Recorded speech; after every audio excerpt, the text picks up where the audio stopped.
Bismillahirrahmanirrahim. Assalamualaikum warahmatullahi wabarakatuh. Alhamdulillah hamdan katsiran tayyiban mubarakan fih kama yuhibbu rabbuna wa yarda. Asyhadu an la ilaha illallah wahdahu la syarikalah wa asyhadu anna Muhammadan abduhu wa rasuluh, amma ba'du. Alhamdulillah, segala puja dan puji hanya milik Allah Subhanahu wa ta'ala. Kita bersyukur kepadanya. Kemudian salawat beserta salam semoga selalu tercurahkan untuk junjungan kita Nabi besar Muhammad sallallahu alaihi wa ala alihi wa sahbihi wasallam. Kaum muslimin, kaum muslimat, jamaah salat zuhur yang dimuliakan Allah Subhanahu wa ta'ala. Zakat adalah ibadah harta yang Allah Subhanahu wa ta'ala perintahkan khusus bagi kaum muslimin dengan aturan tertentu, bukan untuk semua rakyat. Allah Subhanahu wa ta'ala telah berfirman dalam surah Al-Bayyinah ayat 5, "Wa ma umiru illa liya'budullaha mukhlishina lahud-din hunafa'a wa yuqimus salata wa yu'tuz zakata wa dzalika dinul qayyimah."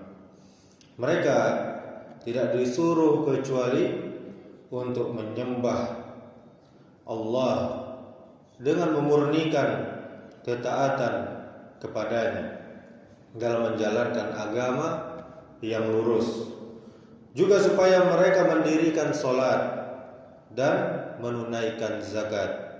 Yang demikian itulah agama yang lurus. Kemudian Rasulullah sallallahu alaihi wasallam bersabda, sesungguhnya Allah Subhanahu wa ta'ala telah mewajibkan atas mereka, yakni atas kaum muslimin, zakat dalam harta mereka yang diambil dari kalangan kaya di antara mereka, lalu diberikan kepada kalangan fakir di antara mereka. Hadis riwayat Imam Bukhari. Kaum muslimin, jamaah dimuliakan Allah Subhanahu wa ta'ala, zakat memiliki hikmah sebagai pembersih harta dari muzakki, yakni orang yang berzakat. Sesuatu yang tidak ada pada yang namanya pajak. Allah Subhanahu wa ta'ala telah berfirman dalam surah At-Taubah ayat 103 yang artinya, ambillah zakat dari sebagian harta mereka, yang dengan zakat itu kalian membersihkan dan mensucikan mereka. Kemudian selain itu, zakat hanya boleh diberikan kepada 8 asnaf, sebagaimana firman Allah Subhanahu wa ta'ala dalam surah At-Taubah ayat 60 yang artinya, sesungguhnya zakat itu hanyalah untuk kaum fakir, untuk miskin, para pengurus zakat, para muallaf yang dibujuk hati mereka, untuk kemudian memerdekakan budak, kemudian untuk kaum yang berutang, kemudian untuk yang berjihad fisabilillah, dan untuk mereka yang sedang dalam perjalanan, sebagai suatu ketetapan yang telah Allah Subhanahu wa ta'ala wajibkan. Allah Maha tahu lagi Maha bijaksana. Karena itu kaum muslimin jamaah dimuliakan Allah Subhanahu wa ta'ala, zakat tidak boleh dipakai untuk kepentingan pembangunan proyek negara atau untuk kepentingan membayar utang berbeda dengan pajak dalam sistem kapitalisme. Zakat adalah fardu ain, wajib bagi setiap muslim yang hartanya telah mencapai nisab dan haul, dengan objek harta yang telah ditentukan dalam syariat. Menolak zakat adalah dosa yang sangat besar, sebagaimana sabda Nabi sallallahu alaihi wasallam, "Man atahu Allahu malan falam yu'addi zakatahu muttila lahu maluhu yaumal qiyamati syuja'an akra." Siapa saja yang Allah beri harta namun tidak mengeluarkan zakatnya, maka pada hari kiamat harta tersebut akan dirubah, akan dijelmakan dalam bentuk ular jantan yang sangat ganas.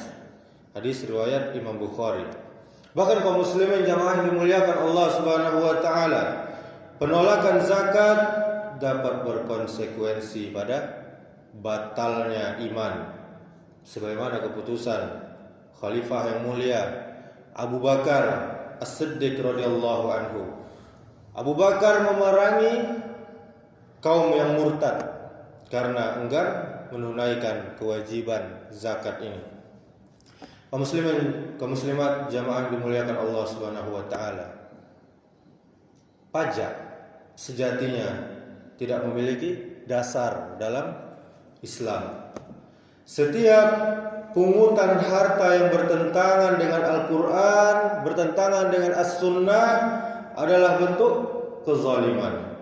Allah Subhanahu wa taala berfirman, "Wala ta'kulu amwalakum bainakum bil batil." Janganlah kalian memakan harta di antara kalian dengan cara yang batil. Surah Al-Baqarah ayat 188. Al-Imam Ibnu Katsir rahimahullah menjelaskan ayat yang mulia ini sebagai larangan atas segala bentuk perampasan harta, terlebih jika dilakukan penguasa terhadap rakyatnya.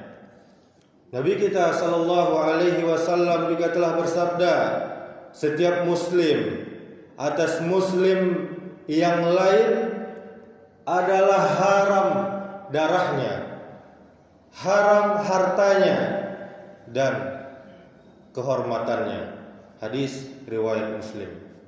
Kaum muslimin jemaah dimuliakan Allah Subhanahu wa taala, pajak adalah kezaliman karena dipungut dari seluruh rakyat tanpa pandang bulu, tanpa membedakan mana yang kaya, mana yang miskin, tanpa membedakan agama atau jenis harta, bahkan dapat dinaikkan sesuai kepentingan penguasa. Saat ini kenaikan pajak bumi dan bangunan PBB P2 di berbagai daerah mencapai 200 sampai 1000%. Akibat apa? Akibat kebijakan pemerintah pusat memangkas transfer ke daerah. Rakyat semakin terbebani di tengah-tengah kondisi ekonomi yang sulit. Daya beli menurun, pengangguran dan PHK meningkat, serta kemiskinan bertambah. Sementara itu, pejabat negara, komisaris BUMN dan anggota DPR justru menikmati penghasilan fantastis hingga ratusan juta rupiah per bulan, ditambah berbagai tunjangan dan bonus-bonus yang luar biasa besarnya. Di dalam Islam, pungutan pajak atas harta rakyat tentunya haram. Rasulullah sallallahu alaihi wasallam bersabda, "La yadkhulul jannata sahibu maksin." Tidak akan masuk surga pemungut pajak atau cukai. Hadis riwayat Abu Daud dan Al-Hakim. Oleh karena itu kaum muslimin, pajak tidak bisa disamakan dengan zakat maupun wakaf. Islam telah menetapkan aturan yang jelas dalam mengatur harta umat. Demikianlah Semoga yang singkat ini bermanfaat. Wallahu a'lam bishawab. Hanya Allah yang Maha mengetahui. Subhanakallahumma wa bihamdika asyhadu an la ilaha illa anta astaghfiruka wa atubu ilaik.